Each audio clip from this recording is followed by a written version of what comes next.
দিল্লিতে বসে ফেসবুকে আমি আসবো বলে পোস্ট দিয়ে কোনো লাভ নেই, শেখ হাসিনাকে উদ্দেশ্য করে এমন মন্তব্য করেছেন বিএনপি চেয়ারপারসনের উপদেষ্টা জয়নুল আবেদিন ফারুক।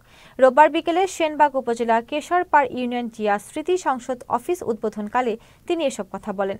তিনি আরও বলেন, যে হিন্দুস্তান পুলিশ নামাজরত অবস্থায় মুসল্লিদের লাথি মেরেছে, সেই আওয়ামী লীগ হিন্দুস্তানের ওপর ভর করে দীর্ঘদিন ক্ষমতায় স্থায়ী হওয়ার চেষ্টা করছে, কিন্তু দেশে জনগণ হতে দেবে না। এ সময় কেশরপাড় ইউনিয়ন বিএনপি এবং উপজেলা বিএনপির অঙ্গ সহযোগী সংগঠনের নেতাকর্মীরা উপস্থিত ছিলেন।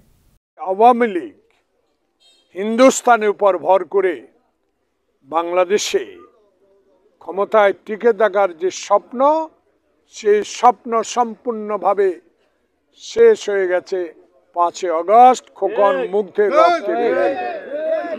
এখন আর অহংকার করে কোনো লাভ হবে না।